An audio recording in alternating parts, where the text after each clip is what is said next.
Not too fast? Too much. Okay, all right. Thank you. I was like, thrill, not kill. Okay?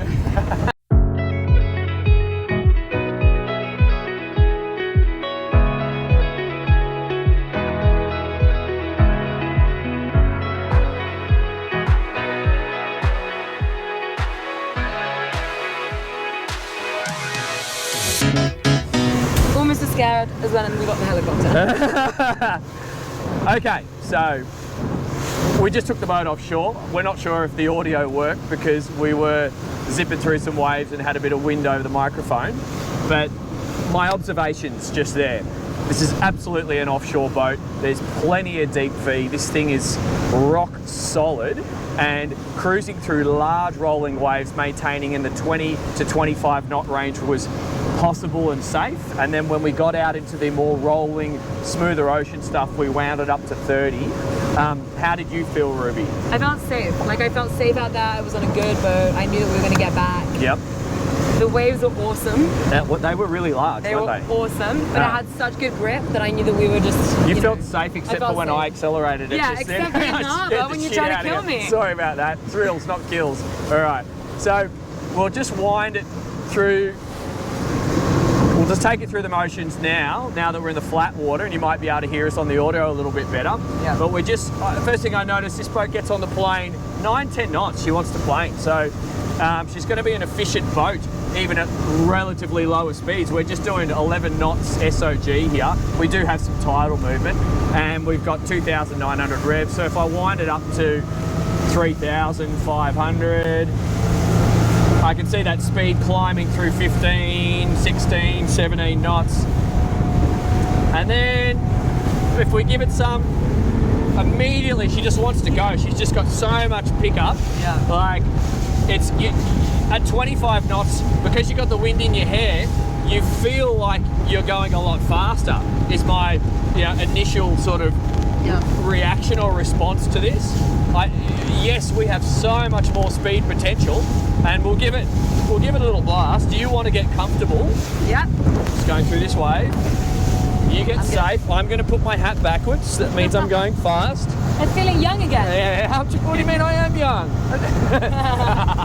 Okay, so you're holding on, feeling safe? Yep. I'm just going to give it a little full blast here. So, engine trim up a little bit. Get through these waves. And we'll just go to the next marker. We'll just give it some. So there we're rolling through. 34. Oh yeah, 40 knots, no problems. We are moving. 42. A little bit of engine trim up. 42, 43 knots. This thing is freaking flying right now. So we just saw 42 knots with ease. Beautiful. And now I just want to look for the next marker. And I know what I'm going to do. I'm going to turn around. That's checking out our boat. Yeah, that kind of happens when you're rocking around on a black rib with a hot blonde. There's a lot of people looking at our boat. And I love it. So good. Okay, so we're starting at 24 knots here. I'm just going to give it some again. I've got engine down. Give it the welly. Go through these waves, hold on, and accelerate. Okay, I'm seeing 38 knots, pushing through 40, 42, a little bit of engine trim up, boat smooth, feels direct. Engine sounds amazing. Hit 45 knots, 46 knots then. Yeah! Up the waves, slowing down into the waves. Okay, so we saw 46 knots that run.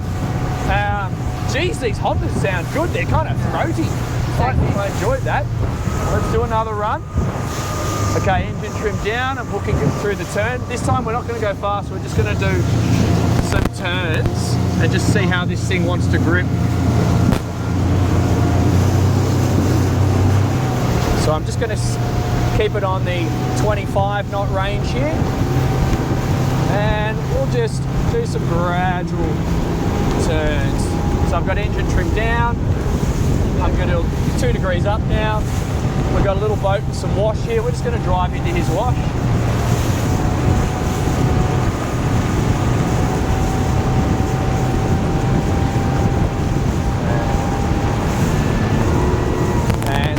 waves. 1, 2, 3. Getting in front of this guy. He's going to have to keep his speed up.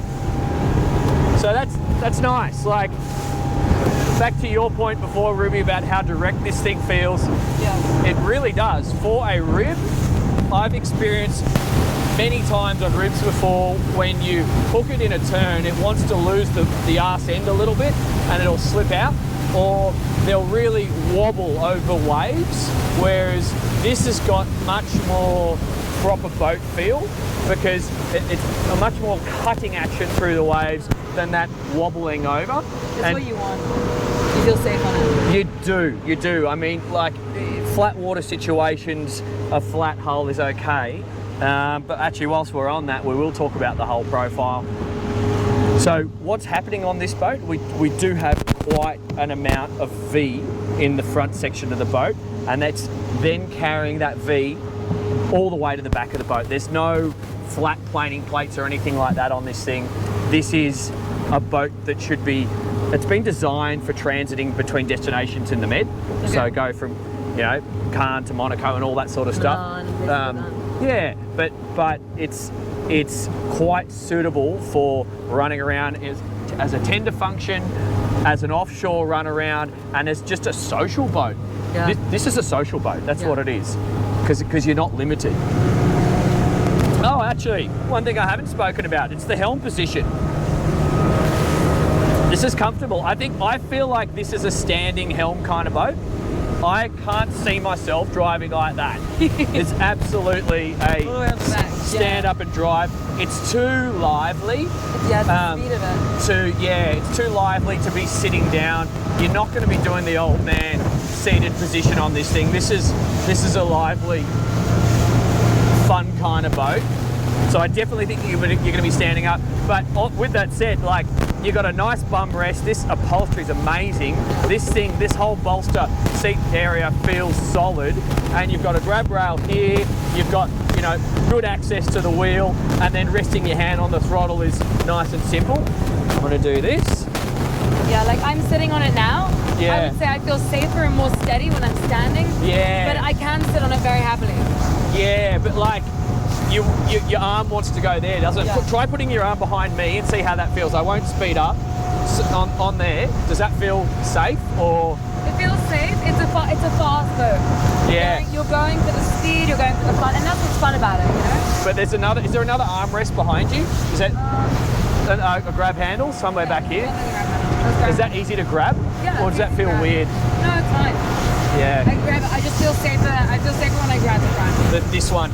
Yeah, I can see your point, because your centre of gravity might go back a little bit if we were in waves. In flat water, I don't see that as an issue. If we're doing this sort of cruising in flat water, you could sit like that pretty comfortably, I think. Exactly. But as soon as we get out in that offshore stuff, you're going to want to stand up and hold on. Yeah. Oh, I feel like we should be racing these guys.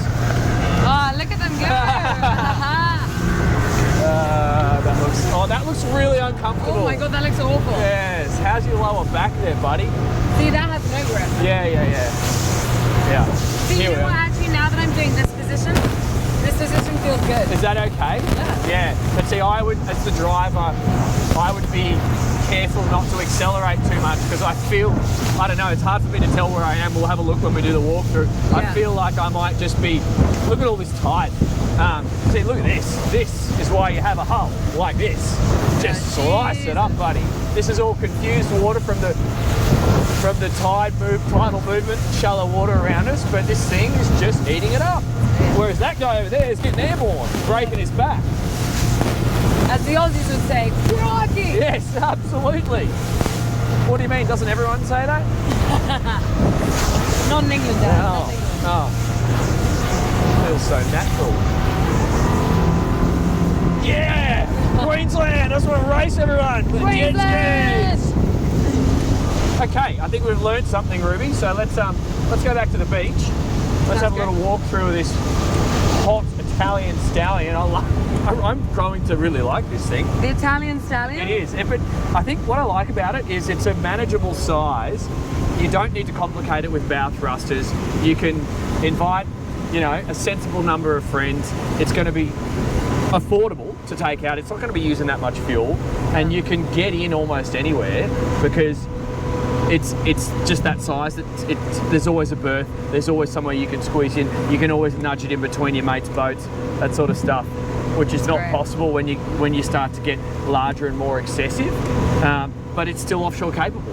Yeah. Which is cool, because where we're from, obviously people love to do the Sydney Harbour to Pittwater to Port Hacking, that sort of stuff. But with the increased popularity of this style of boat, more and more people up and down the east coast of Australia are going to realise, what? Hey, I can go to Wollongong Harbour for the day and go have. I haven't had fish and chips at Wollongong, or I'm going to go to Shell Harbour or just random places, and I'm sure there's many other more beautiful places than that. But it's just going to open up a whole new area of operations, a whole new place for people to go boating and enjoy that they hadn't even thought that they could go before. Yeah. It's also aesthetically, it's a beautiful boat. Oh yeah, it's beautifully designed. You'd be proud to own this. You'd be proud to rock up to a boat party in this thing, 100%. or raft up with, if you, next to your mate's hot Sunseeker or whatever it may be. It's definitely going to look the part. That's the good thing about the Italians. They know how to design a boat. They always go, like, my experience over the years, they would sometimes forget about functionality. They were always going for looks, which was, a very Italian. But my observation with this boat and with this brand is that we do have the functionality. Like, this is a good hull. This thing wasn't rattling around. This thing, we just launched it out in the ocean. It goes good. Solid. Hey girls, not at school today, but that's good. Yep, no worries. It's a Wednesday. How's that? It's not even school holidays. Yeah, I know. Yeah.